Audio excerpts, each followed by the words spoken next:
Retour sur ce plateau. Bonjour Stéphane Arino-Rosso. Bonjour Carole Olaye, merci de vous retrouver ce matin.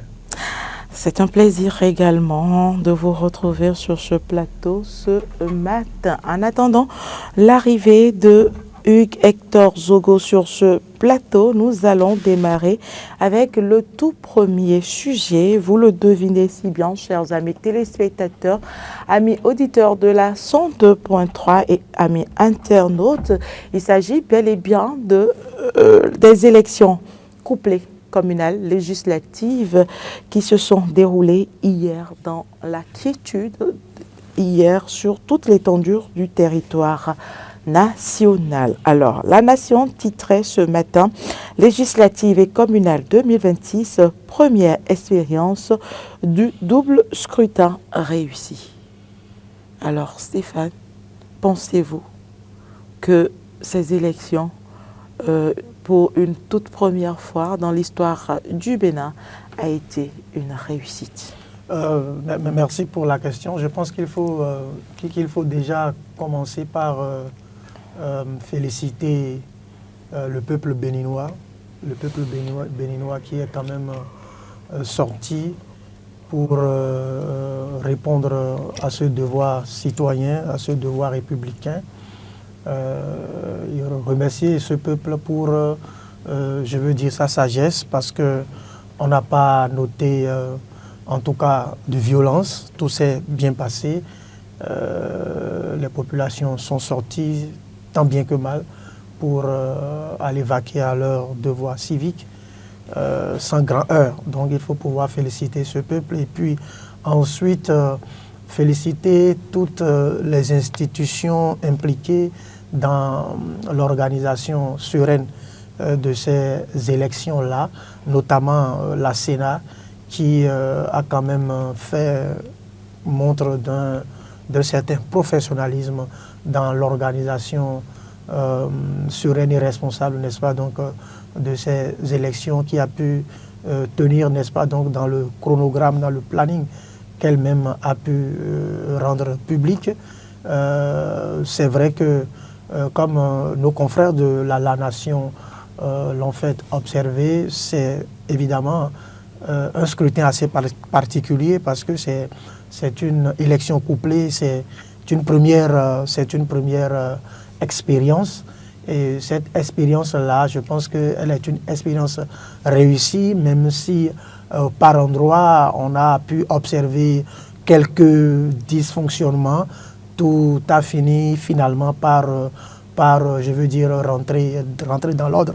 Le président de la Sénat lui-même a reconnu, n'est-ce pas, donc, que ça a été une journée particulièrement chaude, parce que dans certains bureaux de vote, on a les quelques endroits où on a pu circuler, on a quand même pu observer que les populations étaient là, attendant les urnes, attendant un certain nombre de matériel par endroit, mais finalement, tout est rentré dans l'ordre, et cela s'est déroulé normalement. Et donc, je pense que globalement, ça a été une journée très réussie aussi bien pour les organisations, les institutions qui sont impliquées dans l'organisation, que pour, n'est-ce pas, donc, le peuple béninois qui a célébré cette fête électorale-là dans la paix, la sérénité, la concorde, la fraternité et l'amitié qui nous a toujours caractérisés au Bénin. Alors Stéphane, est-ce à dire que les opérations de vote se sont déroulées conformément aux normes électorales? Oui, je crois que ça a pu respecter les normes prescrites, n'est-ce pas, donc par la loi, parce que vous savez, une élection couplée, c'est quand même un certain nombre d'exigences par rapport au nombre d'heures qu'il faut respecter pour ces élections. Je pense que tout a été, n'est-ce pas, donc, respecté, et j'ai même pu observer que à une certaine heure tardive, on a vu quand même la population qui a allumé des lampes, parce qu'on tenait à ce que le nombre d'heures prévues soit quand même respecté, malgré le retard qui a été observé au début. Et donc, pour ce qui concerne, pour ce qu'on peut peut-être relevées et qui ne relèvent pas forcément de la compétence de la Sénat en particulier, mais qui peut-être peut relever de la sensibilisation des partis politiques.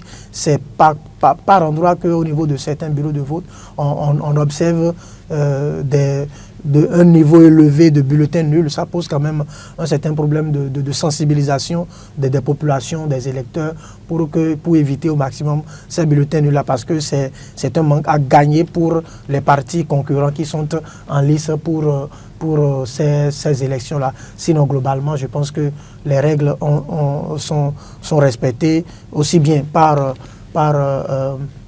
la Sénat, par la population que par les forces de l'ordre, parce qu'on a vu que les forces de l'ordre, la police républicaine a également joué sa partition, et donc je pense que c'est tant mieux pour le bon fonctionnement de notre démocratie. Alors, nous n'avons pas encore les chiffres officiels pour connaître concrètement le taux de participation, mais au vu de cette affluence que nous avons tous appréciée sur le terrain, quelle est votre lecture? Oui, je pense que c'est vrai, on va attendre que d'ici là, la Sénat puisse nous sortir les chiffres par rapport au taux de participation effectif des populations, des électeurs qui étaient attendus à ces différents votes-là. Mais il faut dire que pour ce qu'on a pu observer sur le terrain, et puis les confrères l'ont largement relayé ce matin dans leurs différentes titrailles, c'est cette affluence-là qu'on n'a pas observé, cet engouement qu'on n'a pas observé. C'est vrai que les populations sont sorties, mais c'est que dans la matinée, c'était un peu inquiétant. En tout cas, pour les endroits où nous on a pu circuler, c'était inquiétant parce que les populations venaient à compte-gouttes. Là où il y a eu des retards, il y a des gens qui étaient au poste de vote à cause du retard, qui sont rentrés, qui peut-être sont revenus après. Mais c'est que dans l'ensemble, on n'a pas observé l'engouement auquel on avait l'habitude, n'est-ce pas, donc d'assister. Et on avait déjà déploré le fait ici, sur ce même plateau, en demandant, n'est-ce pas, donc aux populations de savoir que lorsqu'on dit qu'il y a une élection, c'est que tous les électeurs qui sont en âge de voter doivent pouvoir répondre ce jour-là, parce que si vous ne le faites pas, c'est que par finir, on finira par choisir, je veux dire, des dirigeants par défaut. Des dirigeants par défaut. Et donc, c'est quand même déplorable hein, si qu'on ait pu ce peu d'engouement-là par rapport à ces élections. Peut-être que la Sénat va nous situer un peu plus pour qu'on ait une idée, je veux dire, très, très exacte par rapport à ceux, pas ceux qui étaient attendus, mais ceux qui sont véritablement venus par rapport à ceux qui étaient attendus pour voir comment on pourra vraiment apprécier la quintessence même de ceux qui seront élus à l'issue de ce scrutin-là. Alors, Hugues, je parle de Hugues. Et nous reviendra certainement sous peu, oui. Stéphane, nous allons poursuivre avec le vote du chef de l'État qui s'est déroulé hier à Zongo. Comment appréciez-vous le message donné à la fin de ce devoir civique exercé par le président de la République? Non, je pense que le chef de l'État, le président Patrice Talon, a quand même, c'est le premier d'entre nous, et donc son vote, c'est déjà le signe que lui-même, il a donné le bon exemple, et accompagné de son épouse, mais bien évidemment. Et donc, ce qui m'intéresse fondamentalement, au-delà de ce devoir civique accompli par le chef de l'État lui-même, c'est sa sérénité. C'est sa sérénité et l'espérance qu'il nourrit quant au devenir, n'est-ce pas, donc, de notre pays. Voyez-vous, même à quelques mois où il est prêt à céder le pouvoir, je pense que le chef de l'État, confiant à tout ce qu'il a pu faire, reste optimiste quant à notre vie commune, quant à notre devenir commun. Et donc, je trouve que c'est quand même rassurant rassurant de le voir toujours doper le moral du peuple béninois, nous donner de l'espoir quant à ce qu'on pourra vivre dans les prochaines années. Hugues Hector Zogo, bonjour. Bonjour Carole Olaye, bonjour Stéphane Ahinou-Fosso. Bonjour Hugues Hector Zogo. Bonjour également aux téléspectateurs et à tous les auditeurs de Diaspora FM. Alors, Hugues Hector Zogo, nous parlions ou nous analysons le déroulement du scrutin d'hier, le scrutin communal et celui législatif couplé. Quelle est votre appréciation de façon globale de ces élections? Je vais commencer par saluer le peuple béninois qui nous a démontré une fois encore hier toute sa maturité par rapport donc, à ces élections que nous avons pu organiser dans notre pays. C'est la toute première fois dans l'histoire politique de notre pays qu'on arrive à organiser des élections générales. Donc la première fois que les législatives, les communales et les municipales s'organisent le même jour.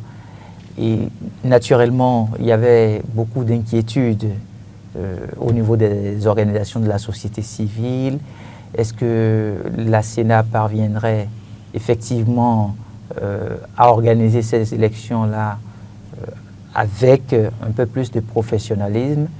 Et je crois quand même que la journée d'hier nous aura permis d'apprécier un peu le niveau d'organisation pratique donc des élections dans notre pays.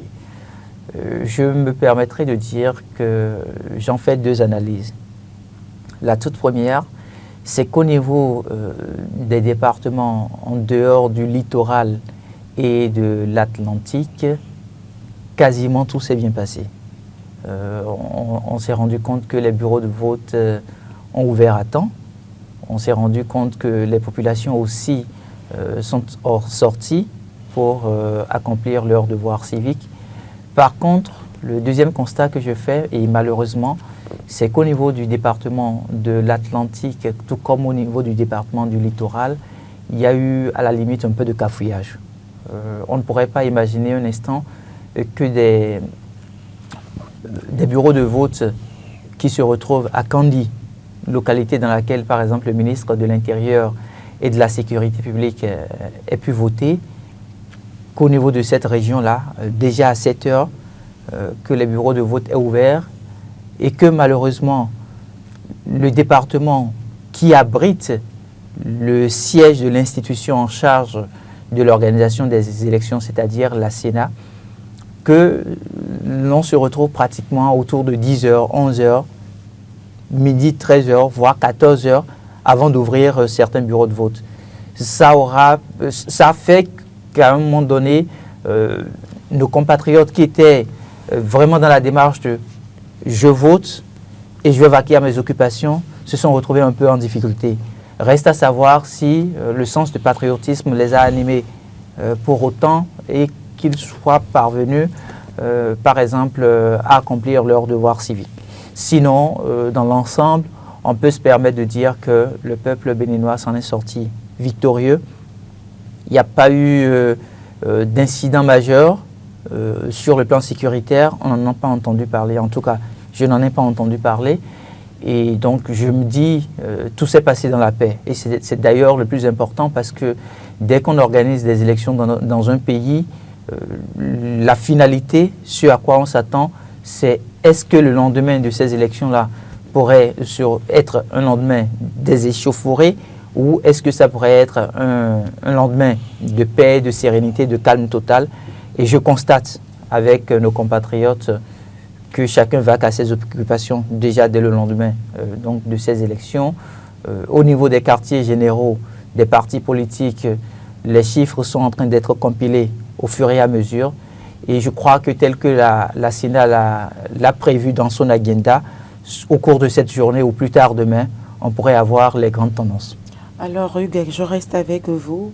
Intéressons-nous un peu aux enjeux de ces élections-là, les législatives et les communales.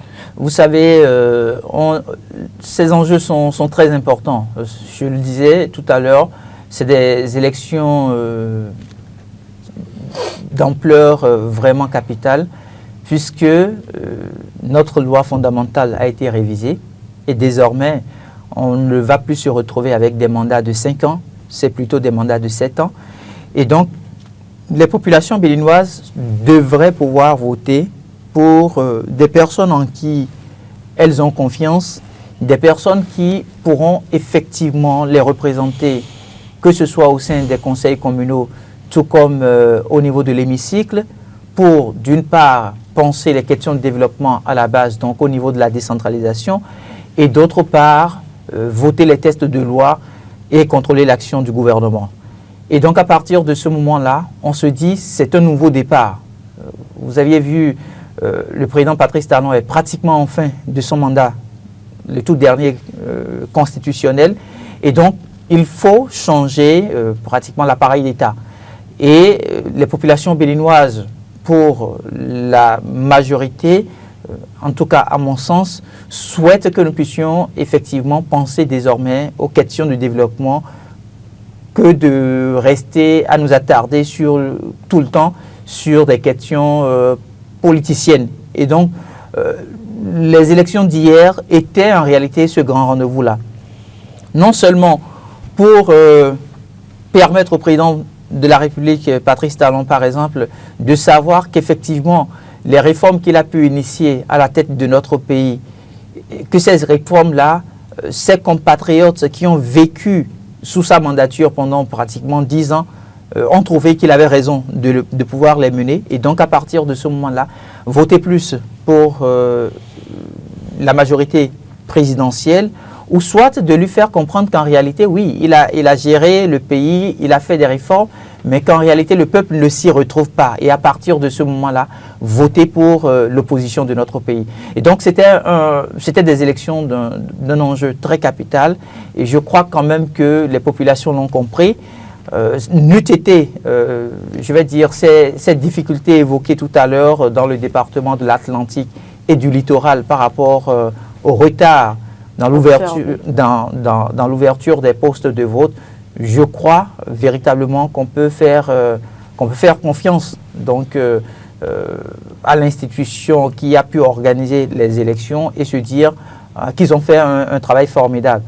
Seulement qu'il y a ces taches noires-là qui font qu'aujourd'hui, c'est quelques ratés qui font que d'une manière ou d'une autre, on doit pouvoir décrier le fait parce qu'on ne peut pas admettre que des élections qu'on est en train de préparer depuis des mois, un grand jour où on sait que le monde entier porte son regard sur notre pays, qu'on puisse aller avec un peu plus de largesse comme ça, ça gêne et je crois quand même que les leçons seront tirées pour que l'on ne puisse assister à ce scénario pendant les prochaines élections, c'est-à-dire les élections présidentielles qui sont pour d'ici 3 mois. Alors Stéphane, dites-nous, quels sont selon vous les enjeux de ces scrutins? Non, je pense que Hugues a déjà commencé par le dire. Je pense que le chef de l'État, en venant au pouvoir, a parlé de rupture. Et après 10 ans de rupture, je pense que le prochain régime qui va s'installer va être un régime d'un nouveau départ. Parce que quand on a pris 10 ans à rompre, n'est-ce pas, avec une certaine pratique, il faut prendre désormais un nouveau départ. Et donc, les enjeux de ces élections, c'est de pouvoir installer un Parlement d'un nouveau départ, des députés qui seront capables de continuer dans une certaine dynamique de construction démocratique, de construction du développement de notre pays, surtout que c'est des députés qui vont, n'est-ce pas, donc siéger pour 7 ans et qui vont accompagner un nouveau président, je veux dire. Donc, il faut que ce soit des députés qui aient une certaine clairvoyance, une certaine sens de perspicacité, un certain attachement aux valeurs républicaines. Et donc, il va falloir que l'enjeu fondamental, c'est que on n'ait pas l'impression qu'on ait encore un Parlement monocolore. C'est surtout ça, parce qu'on a eu le temps de le décrier. Et donc, il faut qu'on ait un Parlement où le débat démocratique se mène de façon sereine, dans la contradiction, sans passion, pour que nous ayons un contrôle de l'action gouvernementale efficace, qu'on puisse avoir un Parlement qui interpelle, n'est-ce pas, donc le gouvernement sur des sujets qui préoccupent le peuple et la population. Et donc, c'est aussi avoir des maires qui s'inscrivent dans une dynamique de développement local très accrue, parce que nous avons quand même atteint, l'administration béninoise a quand même atteint une certaine maturité. Et donc, il faut pouvoir avoir des maires suffisamment responsables, suffisamment conscients de leurs tâches patriotiques, de leurs tâches républicaines, de leur devoir de développement quant à ceux-là qui leur ont confié, n'est-ce pas, leur mandat. Donc, je trouve que c'est quand même des élections qui ont un enjeu très capital, et je crois pouvoir que le peuple hier a su faire le choix nécessaire pour que nous ne soyons pas quelques mois après déçus de ceux qu'on aura élus, parce que c'est de ça qu'il s'agit. Parce que quand on nous donne l'opportunité d'élire des gens, il faut qu'on élise des gens qui soient capables de nous représenter et qu'on soit pouvoir être en mesure d'être fiers d'eux. Il ne faudrait pas que d'ici quelques mois, on soit déçus de ceux qui seront installés, encore qu'ils seront élus pour 7 ans, pour qu'on n'ait pas à subir un calvaire de 7 ans encore. Alors, Hugues-Hector Zogo, est-ce que ces élections peuvent redéfinir les équilibres politiques au plan national et locaux? Oui, je crois bien que nous sommes face à une nouvelle dynamique à partir de ces élections qui sont organisées. C'est vrai que pour le parti Les Démocrates, par exemple, avant de pouvoir lever des sièges, il leur faut 20% au niveau des 24 circonscriptions électorales.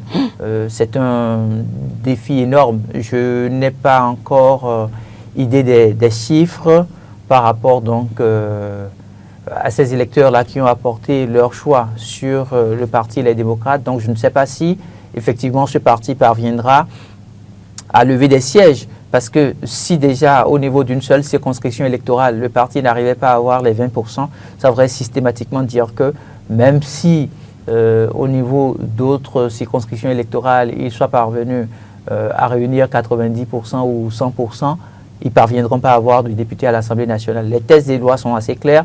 Ils font partie des députés qui ont travaillé à ces textes des lois-là. Et donc, pour moi, il n'y a plus d'équivoque. Par contre, même si on arrivait à se retrouver dans un schéma où les démocrates ne siégeaient pas à l'Assemblée nationale, par exemple, ça va être toujours une nouvelle dynamique. Dans la mesure où, aujourd'hui, il y a quand même une vision 2060 qui a été votée à l'Assemblée nationale et qui nous permet désormais, en tout cas permet aux prochains dirigeants de savoir que l'orientation à donner pour les prochaines années en termes de réflexion aux priorités de développement, que la ligne a été bien élaborée. Au cœur de cette ligne, par exemple, il y a la question de la paix.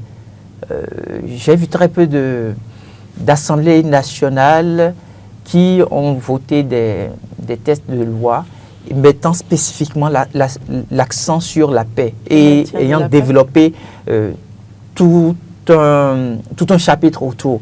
Et donc pour moi, je me permets de dire que ce soit les démocrates, que ce soit Bloc républicain, que ce soit l'Union progressiste, le Renouveau, que ce soit Moël Bénin, si je ne me trompe, s'il siège à l'Assemblée nationale, ça va nous permettre de faire avancer les choses, mais tout en sachant qu'il y a déjà à la base un document élaboré qu'ils sont tenus de pouvoir suivre.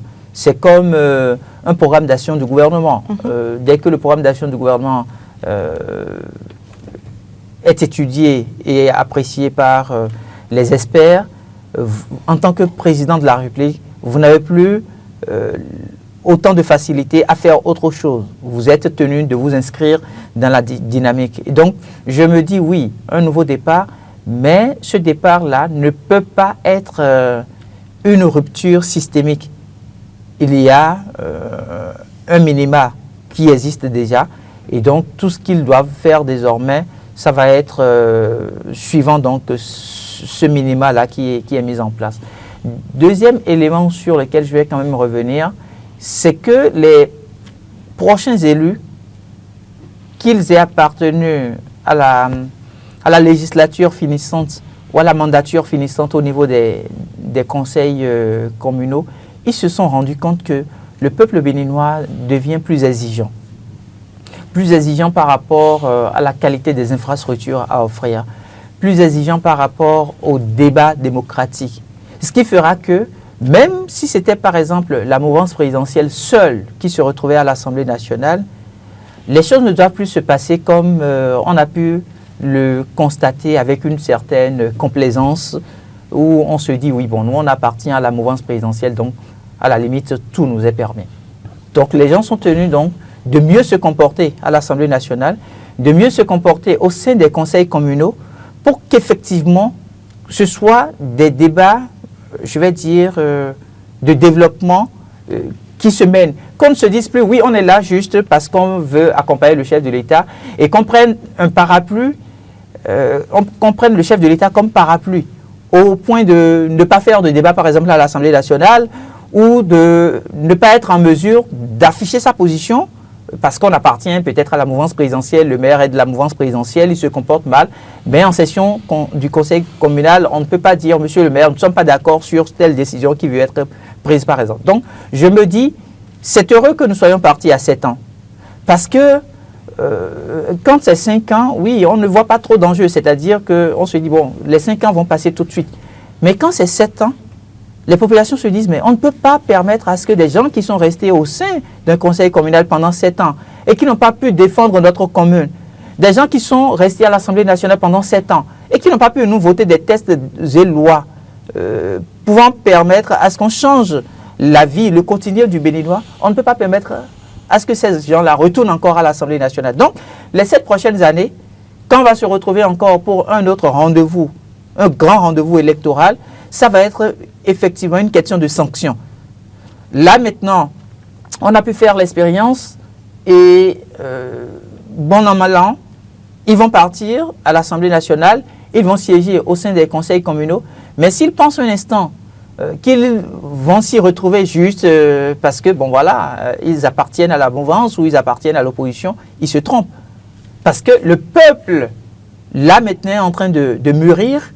Le peuple est en train de comprendre ce que représente le vote. Le peuple comprend qu'il faut rester dans une démarche de participation citoyenne, donc apporter sa contribution au fur et à mesure. Et bon, voilà, il le fait. Maintenant, si les acteurs n'en tiennent pas compte, il pourra sanctionner au cours du prochain vote. Donc, je me dis, ces élections, effectivement, c'est un nouveau départ pour notre pays. Et ça nous permettra de redistribuer les cartes d'une manière ou d'une autre, même si certains pensent a priori que c'était un droit pour eux de siéger à l'Assemblée nationale ou de pouvoir siéger au sein d'un conseil communal parce qu'ils appartiennent à la mouvance présidentielle ou parce qu'ils appartiennent à l'opposition. Oui, Stéphane, je voudrais... partagez-vous les lectures de Hugues? Oui, dans une certaine mesure. Je voudrais dire que moi, j'ai participé très intensement aux campagnes électorales et j'ai pu entendre un peu les murmures de la population. Et je me dis que c'est là que je partage la réflexion de Hugues. Je me dis que le peuple béninois devient de plus en plus exigeant par rapport à ses réalités propres qu'il est en train de vivre. Il n'écoute plus. Le peuple n'écoute plus les politiciens aujourd'hui par rapport à leur discours, mais par rapport à leur réalité. Et donc, les politiciens eux-mêmes doivent déjà comprendre que les paradigmes politiques sur lesquels ils s'asseyaient pour bâtir, au-delà de leur discours, leur vécu politique, ces paradigmes-là sont en train d'être, je veux dire, d'être bouleversés, d'être changés. Et donc, un représentant du peuple aujourd'hui est très suivi par le peuple. Et il doit savoir qu'ils sont de plus en plus redevables à la population qui les a envoyés que par un chef d'État qu'ils disent être en train de soutenir. Parce que, in fine, s'ils ne font pas correctement ce qu'ils ont dit lorsque le peuple les a envoyés, quand ils vont revenir, ils ne seront plus réélus. Parce que le peuple, je suis encore plus que convaincu, le peuple va les punir. Et donc, les réalités sont obligées de changer aujourd'hui. Le député n'est plus celui qui va vouer une fidélité béate à un chef d'État. Mais le député, c'est celui qui est regardant par rapport, n'est-ce pas, donc, aux préoccupations des populations. Parce que quand vous allez dans une campagne électorale et que vous dites aux gens que quand on va vous élire député, vous allez veiller à ce que les routes là, qu'ils n'ont pas, ils vont travailler à ce que des projets viennent. Si tu ne le fais pas correctement, quel est le discours que tu iras te tenir une fois que tu vas retourner là-bas? Et donc les députés aussi, au-delà de leur fidélité, de leur loyauté à leur parti politique ou à un hypothétique soutien à un chef d'État, ont aussi le devoir de redevabilité vis-à-vis de ceux qui les ont envoyés. Et donc par rapport à ça, il ne doit plus être des machines à répondre d'un gouvernement, mais des têtes pensantes qui sont à l'œuvre pour que le développement soit effectif et réel dans leur localité. Maintenant, ensuite, par rapport aux questions de repositionnement ou de redistribution de la carte, je veux dire que l'idéal serait que les démocrates soient représentés au sein de ce Parlement. L'idéal. Mais maintenant, si le peuple ne leur confère pas cette opportunité à l'issue des résultats qui seront donnés, le problème c'est qu'aujourd'hui, quand on parle de UPR, ils ont eu l'occasion, Oui. eu une occasion Oui. de pouvoir se donner plus de chances pour ces joutes électorales, parce qu'ils maîtrisent les tests, ils savent qu'il y a ces réformes de 20% qui les attendent, et ils savent également que pour ne pas être contraints à subir cette réforme, il fallait faire des choses en amont, ce qui n'a pas été fait. Je veux parler de la signature. Oui, c'est pourquoi je disais tantôt que l'idéal aurait été que les démocrates soient représentés. À qui incombe cette responsabilité? Maintenant, on va attendre les résultats. Maintenant, s'ils ne se font pas, si le peuple ne leur confère pas ou ne leur donne pas encore cette opportunité, parce que d'une manière ou d'une autre, qu'ils aient l'opportunité. Au vu de tout ce qui s'était passé, pensez-vous que le peuple béninois pouvait, en toute sérénité, leur reconduire leur confiance? Si le peuple béninois même leur confiance? Si le peuple béninois devrait même être conséquent, le peuple devrait donner les 20% là, par ses conditions électorales au parti des démocrates. Mais est-ce qu'un travail a été fait pour que cet objectif soit... Oui, je vais finir. Un instant, Hugues, je vais vous donner la parole. Mais est-ce qu'un travail préalable a été concrètement fait? Nous l'avons déploré ici, et nous avons dit que le parti Les Démocrates aurait pu être un peu plus structuré, plus organisé, n'est-ce pas, pour avoir des chances de représentation au sein du Parlement. Maintenant, que le peuple ait décidé ou pas, on le saura. Maintenant, dans ma démarche, je dis que dans l'idéal, ça aurait été bien que les démocrates soient représentés à l'Assemblée nationale pour que le débat soit équilibré. Maintenant, dans tous les cas, que les démocrates soient au Parlement ou pas, là n'est pas encore le problème. Le problème, c'est que quand on prend le parti UPR, le parti BR et le parti FCBE, on a dit qu'ils ont fait des accords. Mais n'oublions pas que ces accords, ce sont des accords de survie politique. Ce sont des accords de circonstances.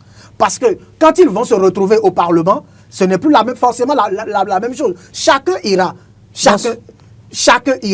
pour défendre les couleurs de son parti, pour défendre ses convictions. Et donc, ses idéologies. Et donc, le débat ne va pas être un débat monotone.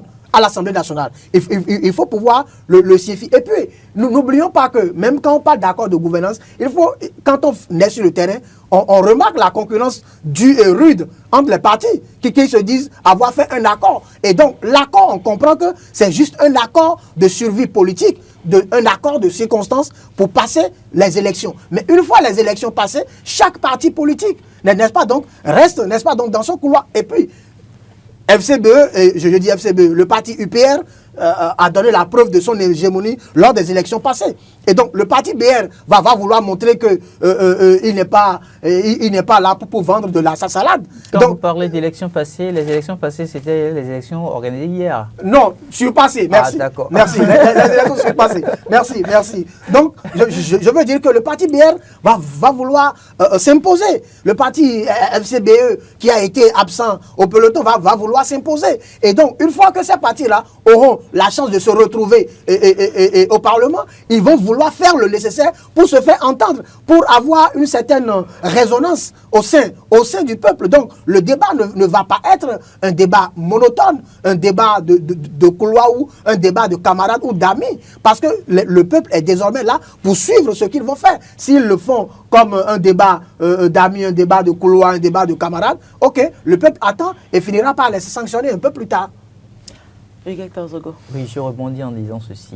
C'est heureux que nous soyons en train de vivre cette mutation-là aujourd'hui au Bénin. C'est vraiment heureux que nous soyons en train de changer de paradigme au Bénin.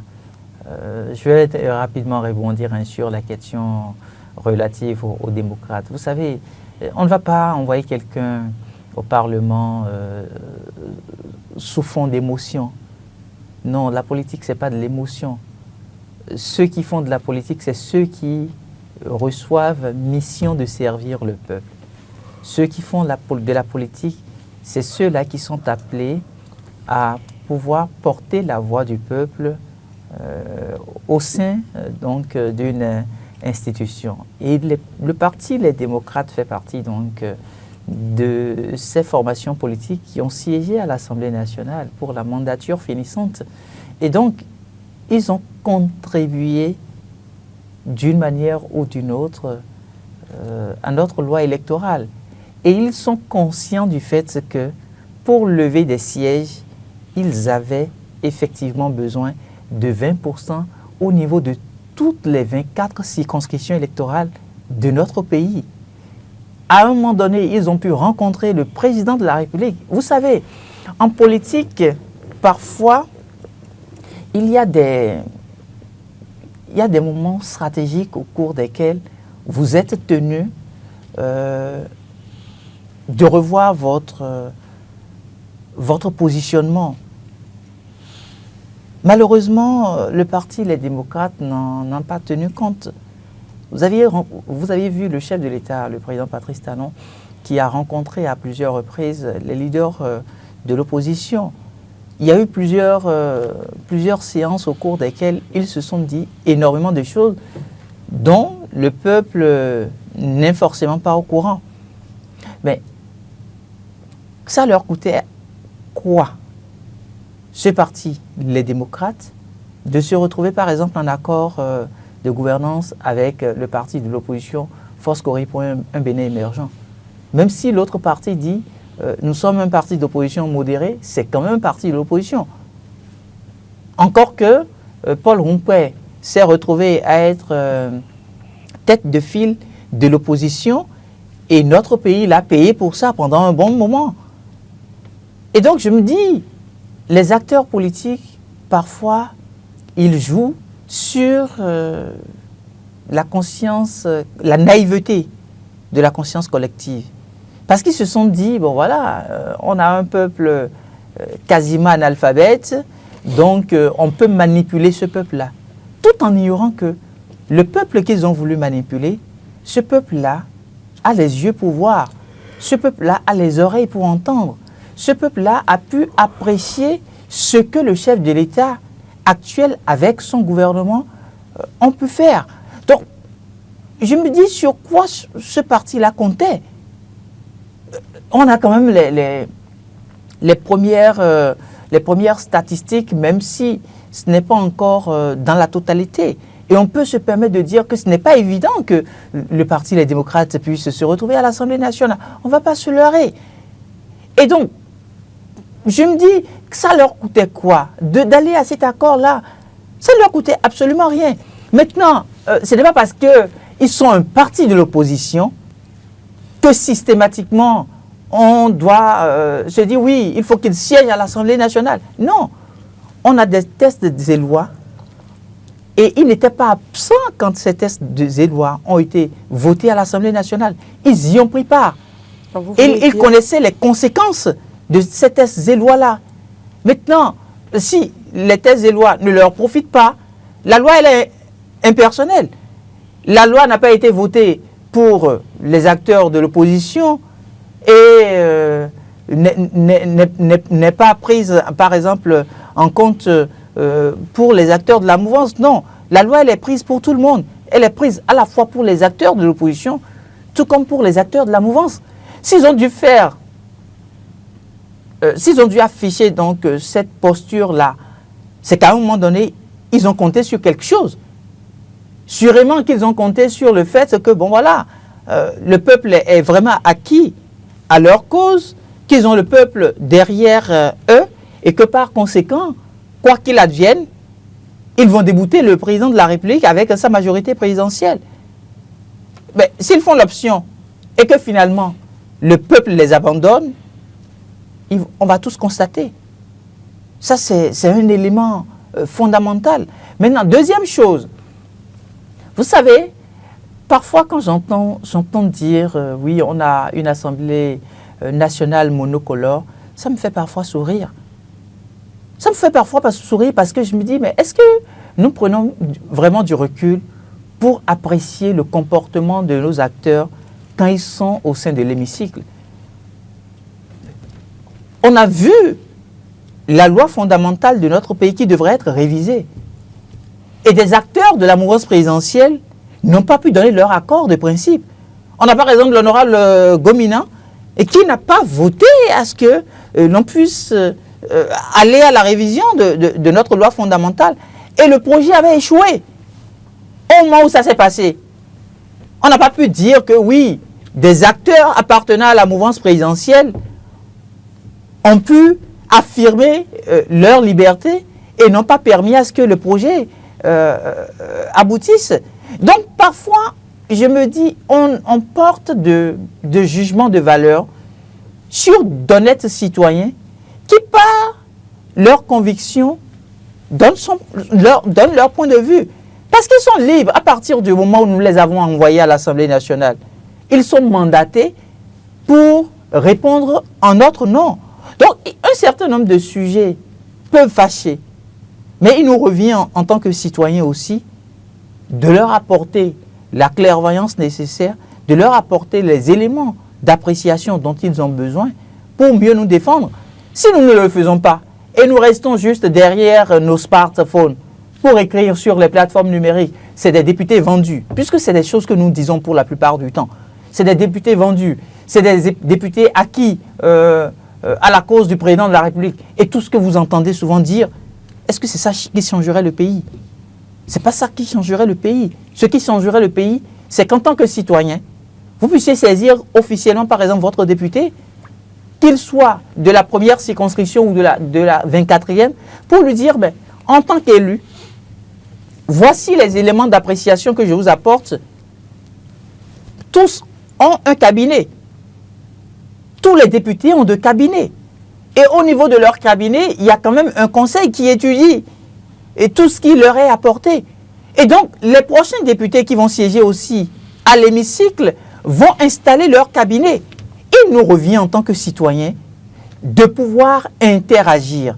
Il ne servirait absolument à rien de rester dans notre position pour dire oui, c'est des députés élus sur la liste de la mouvance présidentielle, donc systématiquement, tout ce que le pouvoir dit, il accompagne. Non, puisque le rôle du député, c'est voter des textes de loi et de contrôler l'action du gouvernement. Si vous avez par exemple un dossier où un directeur général s'est mal comporté, vous avez des cas de malversation, mais il faut en parler aux députés. et qu'ils prennent l'initiative, donc de contrôler l'action du gouvernement.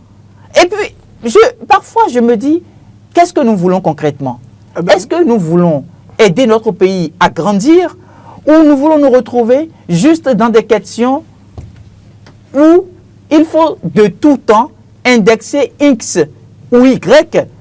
Parce que le citoyen que nous indexons et qui siège en tant que député à l'Assemblée nationale, c'est aussi un citoyen béninois. Il a aussi une famille. Il est béninois, il porte la nationalité béninoise. Alors, qu'est-ce qui peut le conduire pour autant à détruire l'avenir de son pays? Ses intérêts personnels. Ses intérêts personnels, pourquoi pas? Mais qu'est-ce que le peuple fait? C'est le peuple qui lui a concédé le mandat, c'est le peuple qui lui a remis le mandat. Mais ce n'est pas parce que vous avez remis le mandat à quelqu'un que vous allez rester bras croisés durant 7 ans. Ça donnerait quoi? Et puis, celui que vous allez envoyer à l'Assemblée nationale, il n'a pas la science infuse non plus. Moi, je veux juste dire que ce qui est en train d'être décrié ce matin-là, en fait, c'est le peuple est victime des politiciens. Voyez-vous, c'est-à-dire, dans l'imaginaire collectif, on dit que le Parlement est monocolore lorsque un parti de l'opposition n'est pas qui siège à l'Assemblée nationale. Mais dans l'absolu, ce n'est pas vrai, parce qu'un Parlement monocolore ne devrait pas être jugé en fonction des partis qui se représentent, mais en fonction des idées qui s'y défendent. Parce qu'en vrai, c'est de ça qu'il est question. Mais, vous savez, les politiciens ont cette habitude très facile de manipuler la population. Et donc, les populations sont victimes des idées qui sont disséminées par les politiciens. Sinon, en vrai, un député qui va à l'Assemblée nationale, il n'est pas tenu, n'est-ce pas donc, d'avoir, je veux dire, la même posture, forcément, que les autres députés de sa formation politique. On a vu ici qu'au niveau du parti, les démocrates, ils ont voté contre un budget et un député, membre du parti, les démocrates, a voté pour. Parce qu'il a estimé que les préoccupations qui étaient les leurs au début avaient été déjà prises en compte. Et donc, il n'avait pas un intérêt pour lui de voter contre un budget dans lequel ces préoccupations ont été déjà prises en compte. Vous voyez, donc, cette contradiction déjà à l'intérieur du parti ne veut pas dire que le député qui s'est désolidarisé de l'ensemble des autres est un rebelle, mais ça veut dire qu'il y a une question d'objectivité, de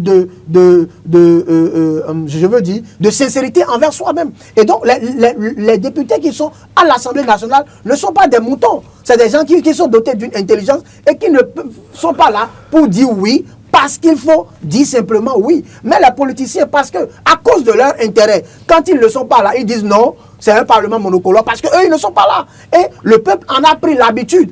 Et les intellectuels également copient ça bêtement. Et on pense que parce que quelqu'un n'est pas là, non, tout ce qui est fait là, c'est faux. Et c'est pourquoi, dans l'une de mes interventions ici, j'ai pour habitude de dire de faire très attention et de faire la séparation entre les préoccupations du peuple et les préoccupations des acteurs politiques. Des acteurs politiques qui prennent à leur compte les préoccupations du peuple, pensant qu'ils sont de faire l'opposition, alors que c'est au nom de leurs propres intérêts qu'ils sont en train de faire du badigeonnage, je veux dire. Donc, il faut pouvoir faire attention, parce que les députés qu'on élit, on les y amène pour qu'ils défendent un certain nombre de projets, un certain nombre d'idées. Et on doit pouvoir leur faire confiance. Merci. Stéphane Aridrossou, merci Hugues. Si vous permettez, je voulais apporter juste un petit élément. Très rapidement. Très rapidement. Voyez-vous, quand on dit qu'on va aux élections législatives, le député est élu au niveau d'une circonscription électorale. Mais dès qu'il rentre en fonction, il n'est plus député de cette circonscription électorale. Il est député de la nation. Ce qui fait que vous n'allez jamais entendre dire tel député, il est le député de telle circonscription électorale. Il est un député dont la mission est de servir la nation. Et donc, à partir de ce moment-là, on peut se poser la question de savoir, mais écoutez, le député, dès qu'il est installé à l'Assemblée nationale, est-ce qu'il y va pour les intérêts de son parti politique ou est-ce qu'il défend l'intérêt national? La question reste posée. Et moi, je trouve que pour les 7 prochaines années à venir, que nos députés, tout en étant disciplinés à leur formation politique, puissent rester des députés patriotes. Merci. Des députés donc qui mettent au-dessus de tout les questions d'intérêt national. Parce que les Et non 7 leurs propres intérêts. et non leurs propres intérêts. Quand je parle de leurs propres intérêts, je parle des intérêts liés à leur formation politique. Parce que les 7 prochaines années seront des années au cours desquelles on pourra apprécier la maturité, non seulement politique, des acteurs, des élus, mais aussi... Et des réformes. Et des réformes, mais aussi et surtout de la maturité du peuple, c'est-à-dire du citoyen lambda qui est à la base. Comment est-ce qu'il pourra interagir avec celui à qui il a donné le mandat? Comment est-ce qu'il ne doit plus rester, je vais dire, juste dans sa maison et porter un regard de critique, mais plutôt rester critique? Donc, on en a besoin. Il ne faudrait pas que nous puissions envoyer des députés à l'Assemblée nationale qui, au lieu de contrôler l'action du gouvernement, restent là à encenser le gouvernement. Ce n'est pas leur rôle. Leur rôle, c'est de voir les textes et lois dont le citoyen, dont on a besoin pour améliorer la vie du citoyen. C'est de pouvoir contrôler au fur et à mesure l'action du gouvernement. C'est en fait les 2 attributs du député. Et c'est ce faisant qu'on permet à la nation bénin de grandir. Si nous voulons nous retrouver effectivement à parler d'État-nation, il faut que les députés puissent jouer convenablement leur rôle. Maintenant, au niveau des conseils communaux, ce n'est pas parce qu'on a un conseil communal à la majorité, donc du maire en place, que les débats ne doivent pas être houleux, que la réflexion ne doit pas être au cœur des conseils communaux. Il faut qu'on puisse transcender, je vais dire, cette manière de voir les choses, pensant que oui, parce qu'on appartient à une formation politique et que l'on puisse dire, monsieur le maire, je ne suis pas d'accord avec vous, systématiquement je deviens rebelle ou systématiquement je deviens ennemi du maire. Non, je ne suis pas d'accord avec le maire sur ce sujet-là. Mais ça ne m'empêche pas de rester un acteur défenseur donc des valeurs ou des idéaux de mon parti politique auquel le maire même appartient. Ce qui est sûr, les réformes encore au niveau de la décentralisation prend tout ce que vous êtes en train de dire sur ce plateau en compte.